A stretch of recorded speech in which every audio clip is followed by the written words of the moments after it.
Et donc, du coup, je pense que le principal conseil que j'aurais, c'est surtout de ne jamais arriver. Moi, j'essaie encore à 41 ans et j'essaye d'ailleurs, tous les jours, c'est comme ça. Je ne transmets pas. Je ne suis pas là pour transmettre. Je suis là pour écouter. Parce que la transmission sous-entend que vous avez le savoir, et que vous êtes un sachant et que vous allez dire les choses. Sauf que le monde dans lequel on vit, il change constamment. Donc, ce que vous savez d'hier n'est pas nécessairement ce qui s'applique aujourd'hui.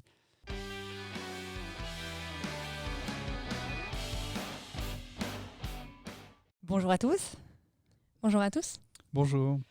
On a ce matin l'honneur et le plaisir d'échanger avec Romain Millet, directeur général de Millet Mountain Group. Bonjour Romain.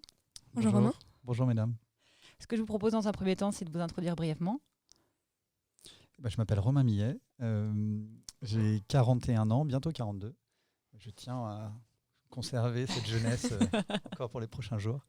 J'ai 2 enfants de 5 et 7 ans qui s'appellent Candide et Zelda, qui sont biculturels, parce que j'imagine durant l'interview on y reviendra, mais ils sont nés ou ils ont beaucoup vécu en Chine. J'ai une femme qui s'appelle Alix, qui est dans le digital depuis 25 ans et qui tous les jours me rappelle l'omnicanalité, la digitalisation et le futur de ce marché. On y reviendra, j'en suis certain, après. Et j'ai la chance d'avoir, depuis 1 an et demi, donné beaucoup de sens à ce que je fais dans la vie et d'avoir trouvé un juste équilibre entre ma vie personnelle, ma vie professionnelle. Et j'imagine que ça, c'est une 3e thématique qu'on abordera. Oui, tout à fait. On va repasser au travers de tout ça. Première question, classique et toujours la même. Qui était Romain Millet à l'âge de 5 ans ? J'étais un petit garçon très heureux. J'étais bien entouré. J'avais plein d'envies. Il y avait une certaine forme de curiosité en moi. Je vivais à Nantes, même si je suis né à Annecy. D'une certaine manière, pas grand-chose qui a changé, quoi. Je suis toujours assez curieux. Je suis toujours bien entouré. Je crois que j'ai pas énormément évolué. J'ai un peu vieilli. Du coup, environnement familial, déménagement, on va dire, à Nantes rapidement après votre naissance. Du coup, vous avez fait vos premières années à Nantes. Des frères, des sœurs Non, oui, alors je suis fils unique. unique. C'est pour ça que j'ai fait 2 enfants. Ensuite, en effet, mes parents ont divorcé quand j'étais tout petit. Du coup, je n'avais pas vraiment le choix. J'ai suivi ma mère et j'en suis ravi d'ailleurs. Et je revenais en revanche très régulièrement dans la région au Savoyard, puisque mes grands-parents et mon père vivaient à Annecy. Donc en fait, je partageais mon temps entre les vacances scolaires à Annecy et la période scolaire à Nantes, ce qui est honnêtement très agréable. Oui, il paraît que c'est une belle ville, Nantes. Il fait bon vivre. Oui, alors en plus, ça s'est boboisé depuis quelques années, mais déjà à l'époque, c'était bien. Ouais. Du coup, beaucoup de montagnes, beaucoup de plein air ? Oui, alors oui, tout le temps. Alors à Nantes, c'était un plein air différent, un peu plus marin, mais ici, constamment dans la montagne. J'ai aussi la chance d'avoir eu un grand-père passionné de montagne, qui a, avec son frère, fortement développé cette belle entreprise que mon arrière-grand-mère et mon arrière-grand-père avaient créée. Et du coup, quand vous avez 5 ans, pour revenir sur votre question initiale, vous n'avez pas trop le choix. Hein. Qu'il pleuve, qu'il vente, qu'il neige, vous devez suivre votre grand-père. Et c'est très formateur. Et j'avoue que je reproduis exactement le même schéma familial aujourd'hui. Et j'en suis ravi parce que finalement, ça fait des gens très heureux. C'est lui qui vous a donné le goût de la montagne ? Oui. Et toute la famille, puisque ma tante est monitrice de ski. Je suis un peu le vilain petit canard, quoi. Je suis celui qui n'a aucun diplôme dans la montagne. Voilà. Mais bon, je crois qu'il faut admettre que j'en aurais plus.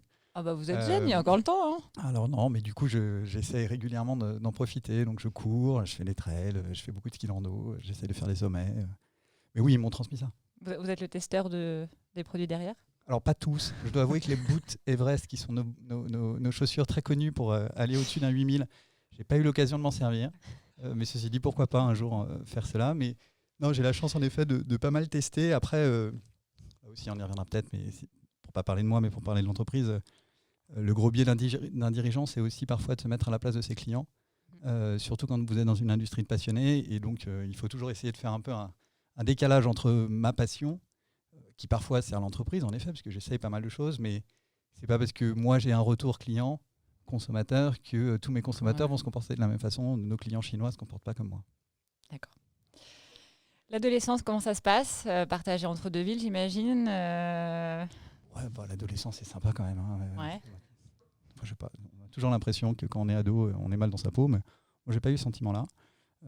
J'ai fait le juste équilibre de bêtises nécessaire à toute structuration d'un individu.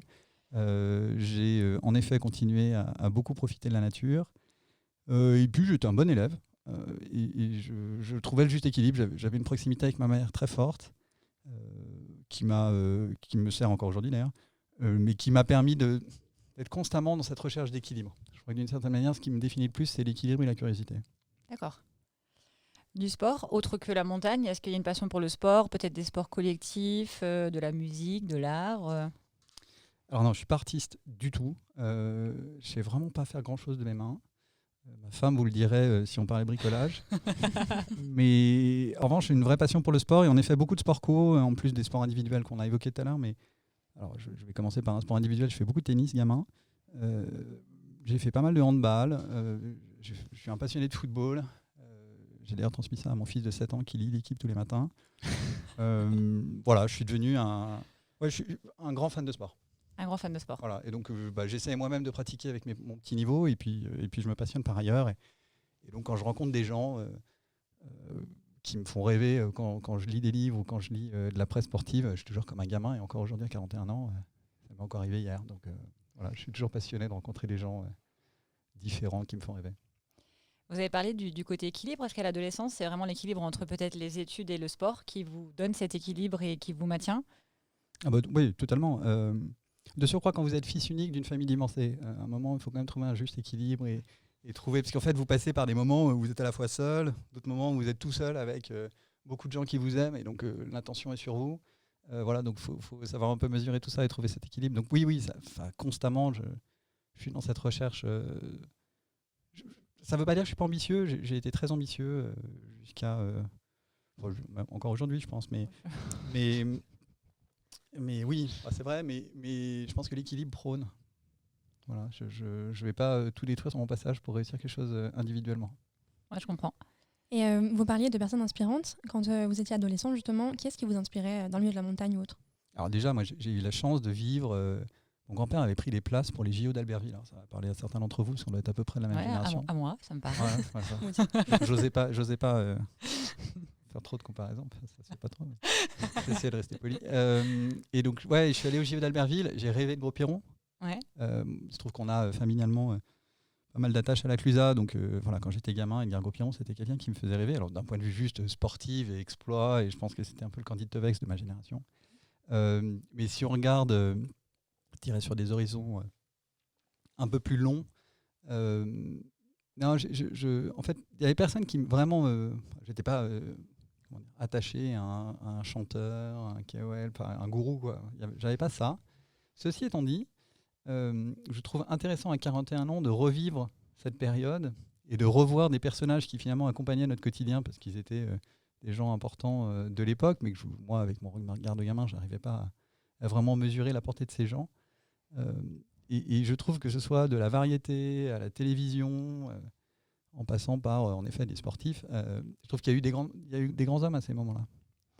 Est-ce que pendant la période d'adolescence, il y a un fait marquant qui vous aurait aiguillé sur peut-être la partie études ou sur peut-être un plan de carrière que vous avez eu à ce moment-là en vous disant moi, Romain, j'aimerais faire ça ou être dans tel type d'entreprise, faire tel type de métier ? Oui, il y en a deux. Une histoire très personnelle et je ne pense pas qu'on va faire les 30 prochaines minutes sur le sujet, mais qui a quand même été quelque chose de très marquant pour moi. Je suis orphelin. J'ai perdu ma maman et mon papa très jeune. Et j'en parle d'ailleurs encore aujourd'hui avec beaucoup d'émotion. Et ça a été un moment très dur pour moi. Et donc ça, je me suis dit que je ne pouvais pas m'arrêter là. Et qu'il fallait se battre, quoi. En gros, j'étais vite seul. Mais ça a été un moment très dur et qui d'une certaine manière, m'a amené à vouloir réussir quelque chose.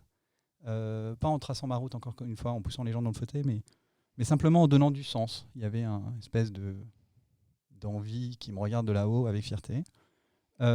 Parallèlement à ça, j'étais aussi un gamin, je ne sais pas si vous avez fait des études de commerce, moi j'ai fait des études de commerce. Pourquoi j'ai fait des études de commerce ? Juste parce que j'étais incapable de faire un choix. Et du coup, comme j'étais pas un mauvais élève, j'ai la chance de franchir des étapes, toujours ce côté très élitiste de l'éducation française. Je me suis retrouvé dans une très belle prépa à Versailles, après j'ai fait le SCP, et à chaque fois, je faisais tout pour ne pas avoir à faire de choix. Ouais, parce que j'avais peur de m'enfermer, j'avais peur de devenir spécialiste d'un truc. Et du coup, d'être vu comme un non-spécialiste de tout le reste. Et donc en fait, j'ai eu ces deux choses-là quand pour répondre à votre question précisément, j'ai eu ce moment familial, ces drames familiaux qui me donnaient envie d'avancer et en même temps, j'étais incapable de faire des choix. Et puis parce que j'étais curieux, quoi. Ça m'amusait beaucoup de faire de la finance un jour, du marketing un autre jour, du DRH un autre jour, et c'est finalement ce que propose le SCP. Ou toutes ces écoles. Voilà, donc j'ai gardé le choix le plus longtemps possible. Après, je suis allé faire de la banque d'affaires parce qu'à l'époque, c'est ce qu'il fallait faire. C'était le truc un peu élitiste. Alors maintenant, il faut peut-être aller chez Facebook, mais à l'époque, c'était ça.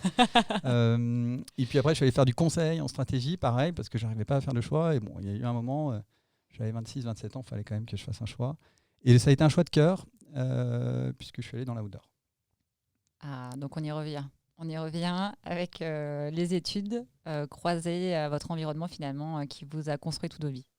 Ouais, enfin voilà, je me retrouve avec une certaine lassitude à faire des slides PowerPoint et à donner des conseils tout en ayant 25 ans et en ne connaissant pas grand-chose à la vraie vie. Donc je trouvais qu'il y avait un paradoxe dans les choses. Moi, j'avais appris plein de...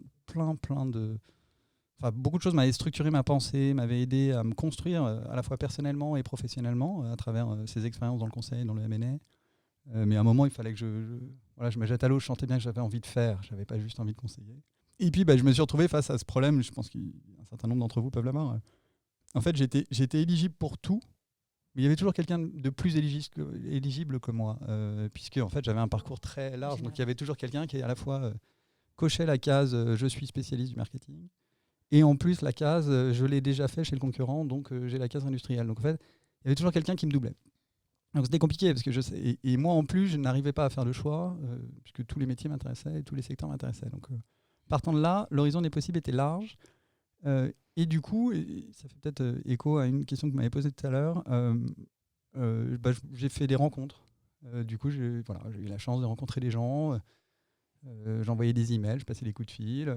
J'ai essayé de voir des gens dans l'industrie. Je m'étais dit finalement, ce que tu aimes bien, c'est l'outdoor. Appelle des gens dans l'outdoor et puis tu verras bien ce qui se passe. Et j'ai rencontré quelqu'un qui m'a beaucoup aidé, qui m'a fait vivre un très beau voyage dans le groupe La Fuma. Ce monsieur s'appelle Philippe Joffard, c'est l'ancien patron du groupe La Fuma, et qui m'a fait vivre pendant 7 ans plein de choses différentes. Et chez La Fuma, j'ai donc fait 3-4 jobs en 7 ans. Ce qui est plutôt pas mal, hein. Ouais, en tout cas, moi j'ai adoré. Si on regarde du coup un petit peu en arrière, malgré le côté très généraliste qui... en tout cas, vous a pas permis tout de suite de trouver votre voie. Est-ce que si c'était à refaire, vous referiez la même chose? Vraiment la place de l'éducation, de vos études supérieures sur le début de votre carrière et finalement jusqu'à aujourd'hui? Oui, oui, je ferais ça. Enfin, franchement, je suis très content de ce que j'ai fait. Très content d'avoir fait toutes ces bêtises de 15 à 18 ans, après la prépa. Enfin, dans la prépa, il y a quand même une pause où il faut bosser. Et après l'école de commerce, j'avais quand même un peu de temps pour moi aussi. Voilà. Donc ouais, franchement, je suis ravi de ce que j'ai fait. Ceci étant dit, je rajouterais, j'étais un peu fainéant.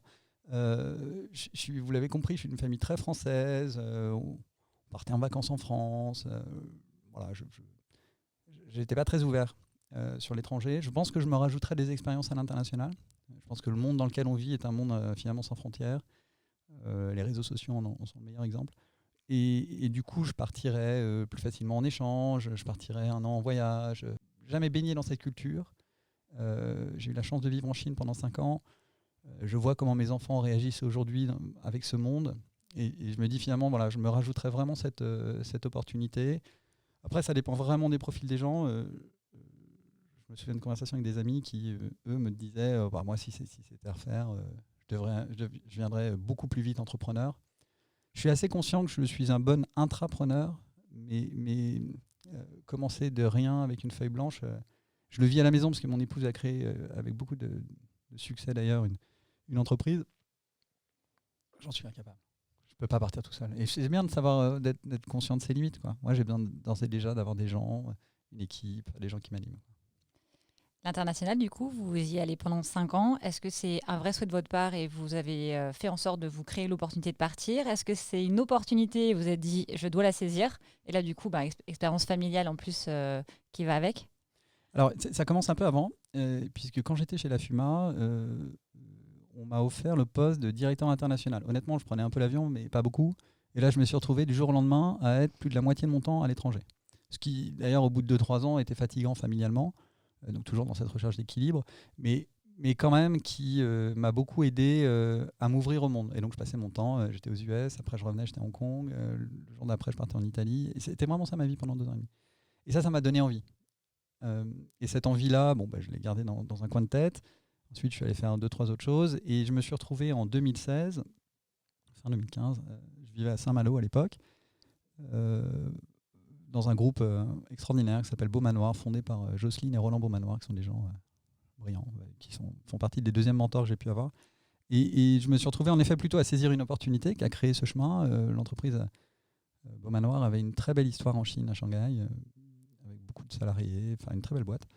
Et Roland m'a proposé de partir là-bas. Donc je n'ai pas tapé les pieds pour y aller, mais quand j'ai eu l'opportunité, j'ai sauté dans l'avion. Alors, il y a quand même une étape très importante là-dedans. Et d'ailleurs, c'est un autre monsieur que j'ai eu la chance de rencontrer dans ma carrière, qui s'appelle José Luis Duran, qui est un ancien patron de Carrefour, qui m'avait dit, avant d'accepter, c'est avant tout un choix familial. Et c'est vrai qu'on a tendance à pas penser ça comme ça, mais une expatriation, c'est un choix familial. Alors, quand vous êtes parisien et que vous expatriez à Bruxelles, peut-être moins. Mais si vous expatriez dans un autre continent, ça doit être avant tout pour des motivations familiales et jamais pour des motivations professionnelles. Donc il y a eu une étape quand même que j'ai réussi à négocier avec Roland, d'avoir quelques jours de réflexion. Et ces jours de réflexion ont été d'emmener ma femme Alix à Shanghai. On est allé passer 2-3 jours là-bas pour sentir si vous voyez vite si vous avez envie ou pas envie. Ouais. Et puis ça a été positif. Et on est parti. Ce qui était courageux, parce que mon épouse était enceinte de notre petite fille. Il faut partir s'installer à l'étranger, en Chine, enceinte, il faut avoir beaucoup de courage. Il faut avoir envie, ouais. Et elle l'a fait. Et elle va très bien, notre petite fille. Donc c'était une bonne nouvelle. Je voudrais juste revenir sur le côté international. Si je comprends bien, quand vous prenez la direction internationale pour la FUMA, vous n'avez pas d'expérience internationale à proprement parler. C'est-à-dire que vous n'avez jamais travaillé complètement à l'international. Comment on relève ce défi? Parce qu'il y a du coup un multiculturalisme. En plus, là, vous étiez sur l'ensemble des continents. Comment on dit, je prends ce job en n'ayant pas finalement l'expérience internationale à proprement parler? Et qu'est-ce que vous avez fait pour être en succès dans cette aventure? Il faut être ouvert. En fait, ce que vous réalisez très vite, moi, ce que j'ai réalisé très très vite, et ça va sembler cliché, mais sincèrement, c'était frappant. Mon job, c'était finalement un peu la même chose. Je dirigeais des filiales principalement à l'étranger, avec donc des patrons de filiales locaux, nationaux, donc un Italien en Italie, un Espagnol en Espagne, etc. Et je devais leur faire passer finalement, faire le lien avec le groupe. Et donc leur faire passer les messages du groupe, c'était assez top-down, ou à l'inverse, les écouter pour, quand je revenais en France, expliquer ce que j'avais compris des filiales.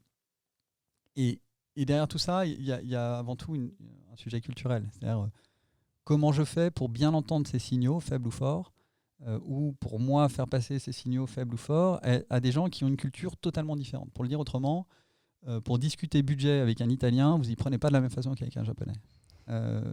Et donc du coup, je pense que le principal conseil que j'aurais, c'est surtout de ne jamais arriver. Moi, j'essaie encore à 41 ans j'essaye d'ailleurs, tous les jours c'est comme ça. Je ne transmets pas. Je ne suis pas là pour transmettre. Je suis là pour écouter. Parce que la transmission sous-entend que vous avez le savoir, et que vous êtes un sachant et que vous allez dire les choses. Sauf que le monde dans lequel on vit, il change constamment. Donc ce que vous savez d'hier n'est pas nécessairement ce qui s'applique aujourd'hui.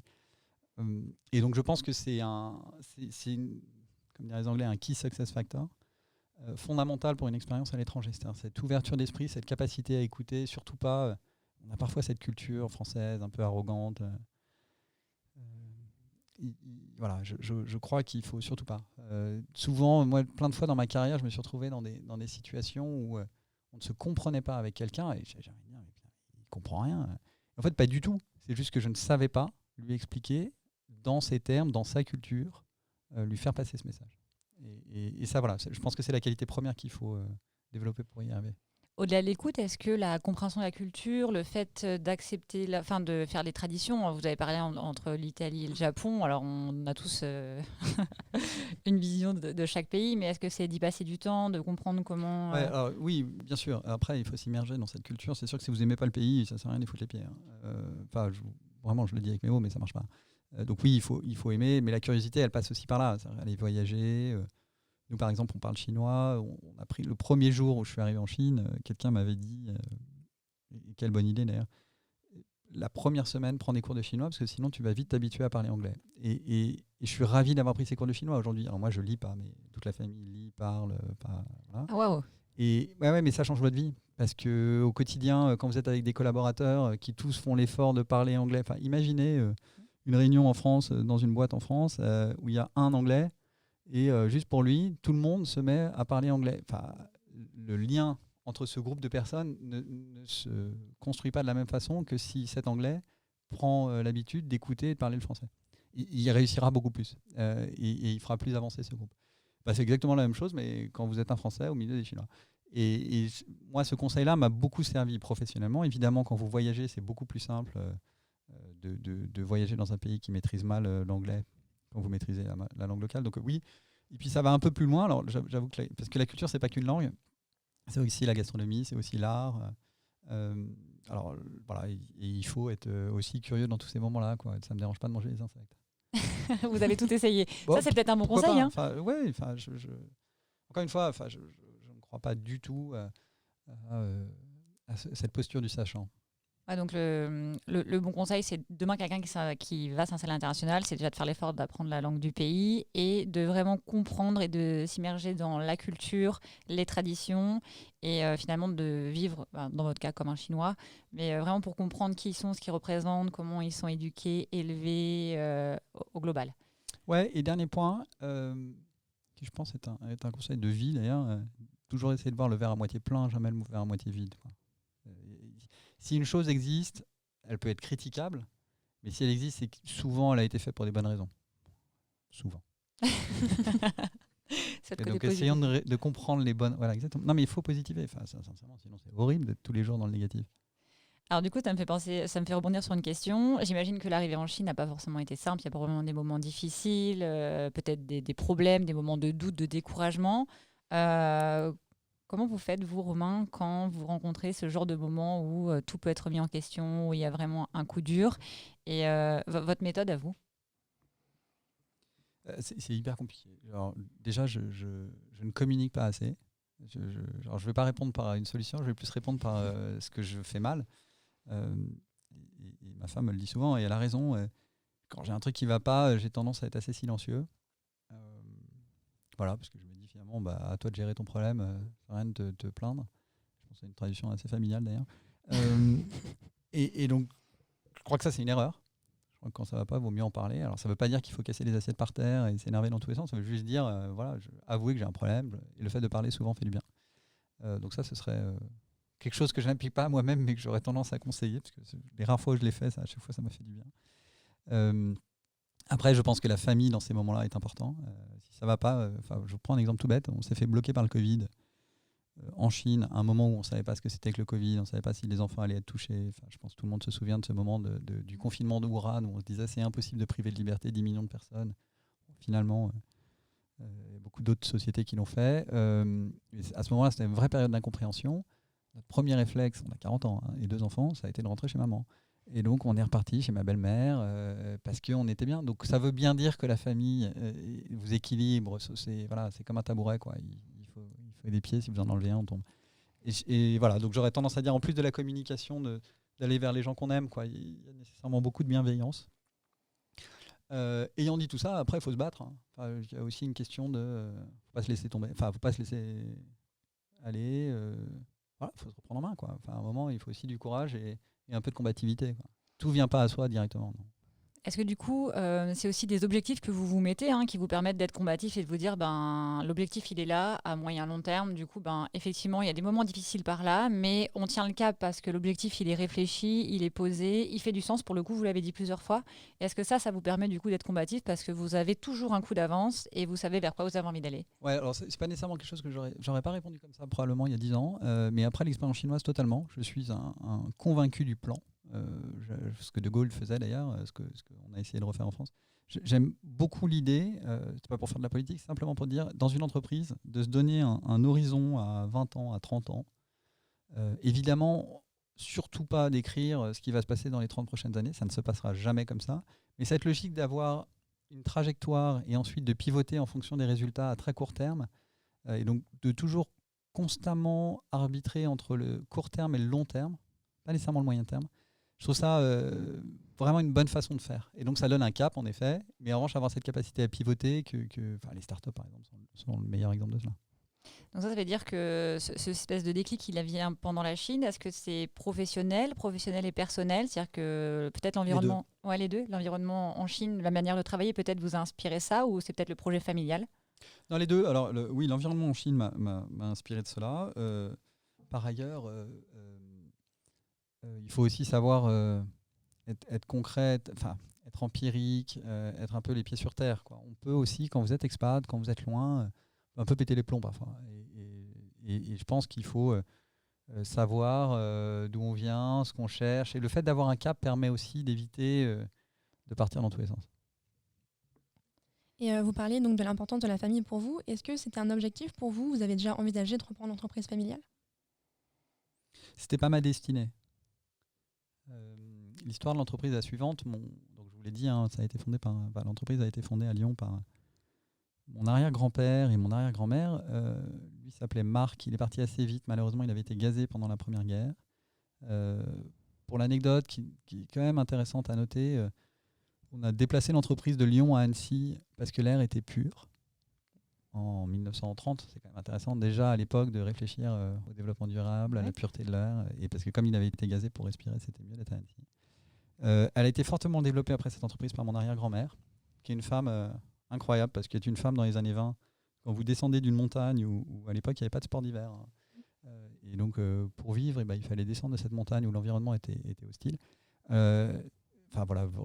Regardez, il y a quelques femmes dans l'entre-deux-guerres qui sont des personnages incroyables. Il faut se dire qu'on n'a pas de compte bancaire en France quand on est une femme jusqu'à la Deuxième Guerre, quoi. C'est juste dingue. Donc être une femme qui crée cette entreprise, qui se bat et qui était vraiment quelqu'un de... J'ai pas eu la chance de la rencontrer, mais j'en ai entendu beaucoup parler. Elle s'appelle Hermance. Et ensuite, cette entreprise a été développée par mon grand-père et son frère, qui à 16 ans, en gros, après le brevet, sont montés dans l'entreprise avec leur maman. Et puis ils ont commencé à développer ces sacs à provisions, à les adapter à la montagne, le début des congés payés, le début des sports d'hiver. Mon grand-père était passionné de montagne, son frère était un excellent dirigeant, et donc finalement la fraternité a fait de cette entreprise une belle entreprise. N'oublions pas Hermance qui à chaque fois était là pour rappeler la culture, les valeurs.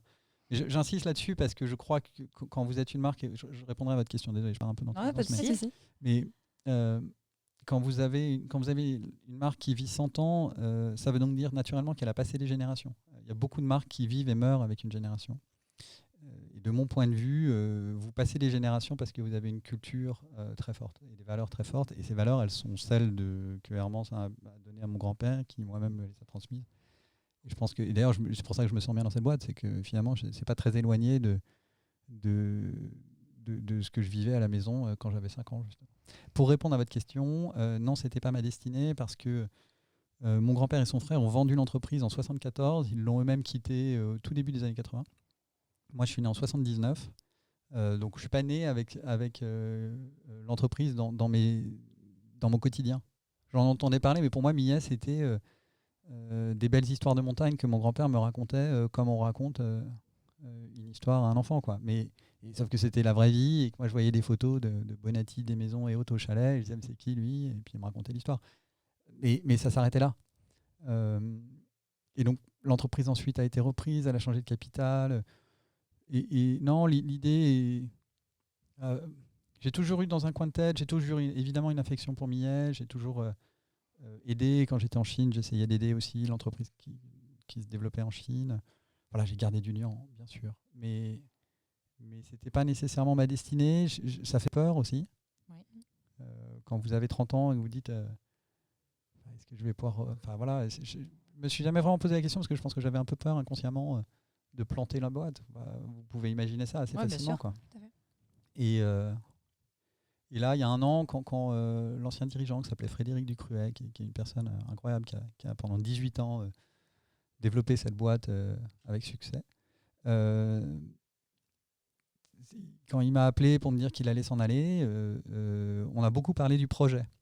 Avant de parler de la marque, c'est la cerise sur le gâteau, mon nom de famille. Mais on a surtout parlé du du projet et finalement ce dont l'entreprise a besoin, Mia et la FUMA ont besoin, c'est des choses que j'avais eu la chance de développer depuis 15 ans. Donc j'avais l'impression d'être un dirigeant qui pouvait amener de la valeur dans ce groupe. Et à ça se rajoutait le fait que j'ai un nom de famille qui naturellement montre de l'engagement personnel, montre un engagement qui n'est pas sur les 2-3 prochaines années, mais qui est naturellement sur plein d'années.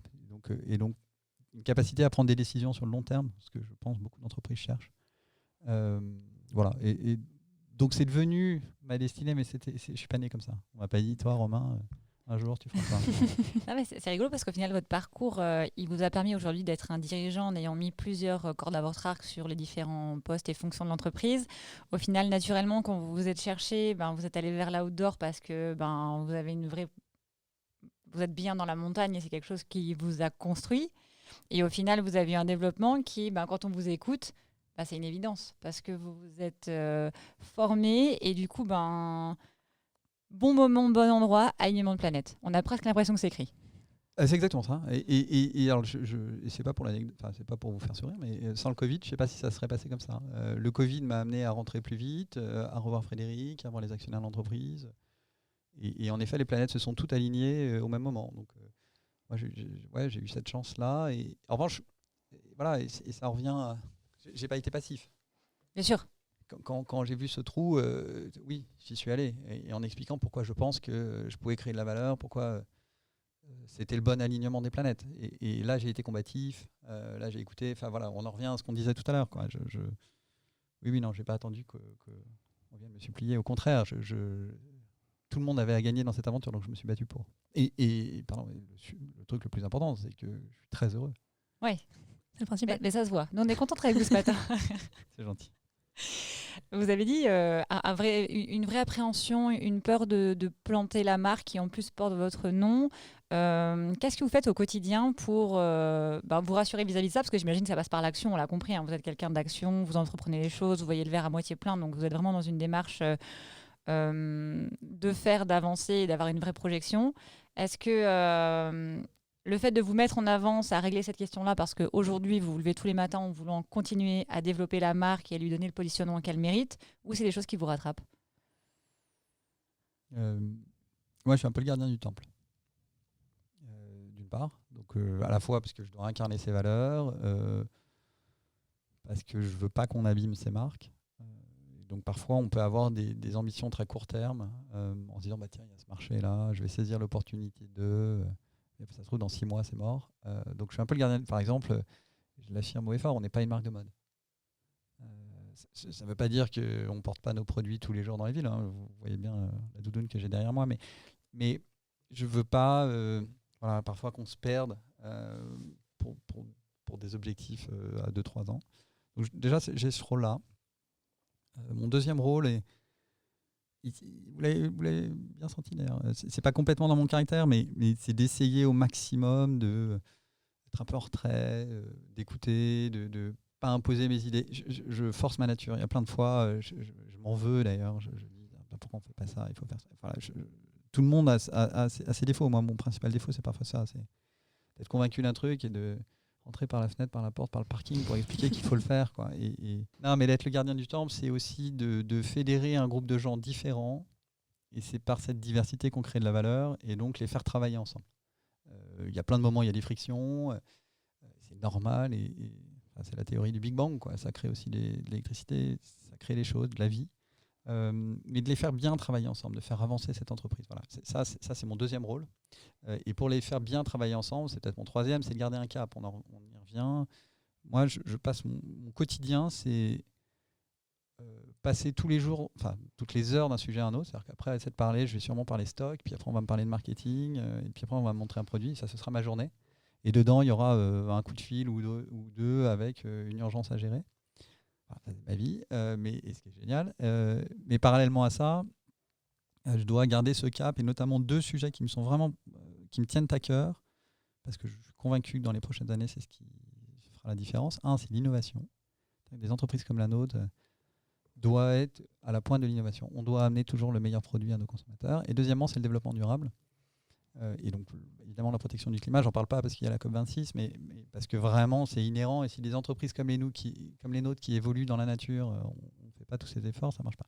Et moi, je suis un peu le gardien de cette stratégie très long terme. Et donc, je vais passer beaucoup de temps sur ces sujets long terme parallèlement à faire tous les trucs du quotidien et faire travailler les gens ensemble. Nous, on a un petit slogan, donc, qui est Chief Your Future. C'est aussi pour ça qu'on se parle aujourd'hui. L'idée, c'est de pouvoir partager des parcours comme le vôtre et de comprendre comment vous continuez à avancer et qu'est-ce qui vous drive. Vous, votre slogan personnel, ce serait quoi ? C'est hyper dur comme question. Alors pour ceux qui ne le savent pas et qui nous écoutent, j'ai quand même été briefé il y a une demi-heure pour trouver ce slogan. J'ai beaucoup réfléchi, j'en ai pas vraiment trouvé. Donc, à défaut de trouver un slogan, j'insisterai sur 2 mots que j'ai beaucoup dit. Et vraiment, je pense que c'est important. Un, c'est l'équilibre. Le déséquilibre, c'est par définition, ça ne fonctionne pas. Il y a un truc qui vous rendra malheureux, d'une manière ou d'une autre. Vous pouvez faire une brillante carrière si vous n'êtes pas heureux familialement. Il vous manquera un truc, et l'inverse est vrai. Et donc l'équilibre, j'insiste beaucoup là-dessus. Et deuxièmement, la curiosité. Ça me semble être une qualité. Parfois, on dit que c'est un défaut, mais moi, je trouve vraiment que c'est une qualité. Voilà, donc curiosité et équilibre, mais j'arrive pas à les mettre ensemble pour vous faire un slogan en anglais comme Chief Your Future. Mais il est pas mal, le slogan. On va y réfléchir. C'est gentil, merci beaucoup. Roman, merci beaucoup pour le partage de votre parcours, de vos expériences. On espère que vous avez passé un bon moment. Ah ouais, bien sûr. Super. Et puis, on vous remercie de nous avoir suivis. Et si vous avez des questions, vous n'hésitez pas à les laisser en commentaire. Merci beaucoup. Merci. Merci à vous. Au revoir. Au revoir.